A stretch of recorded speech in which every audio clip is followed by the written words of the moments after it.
Hey guys, decided to do option number two for this video project, focusing on the four C's: critical thinking, communication, collaboration, and creativity.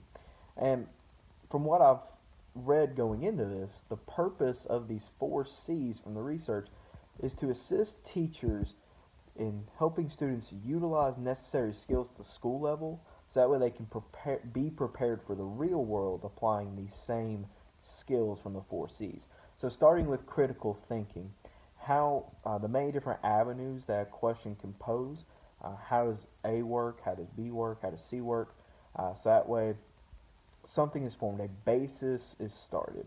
And then communication. How can that original thought be communicated to someone else or asked upon to someone else or researched even further because of course there are sources that can be communicated back and forth to learn more about it. And then you have collaboration. How an answer has to be achieved. So how do all the resources, the people involved, uh, the list can go on the things that are involving whether it's a resources in one person, multiple people in one resource, and so on and so forth. How do those multiple sources go into one answer or form one answer? And then creativity, the answer itself. All of these lead to one thing, and that creativity is what is the end result. That what is implemented after all these things have been achieved.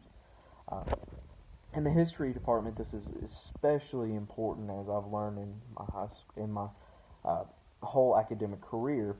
Is once you start with that basis of critical thinking, which I believe is the most important, you must have a basis to work on, something to start with, an event, source, whatever it may be. It starts with that critical thinking and a new thought that comes from that. And then you go into, does this make sense with communication? Can this work with collaboration with others, testing the metal, sharpening iron, when iron sharpens iron? And then creativity is that final implementation of that.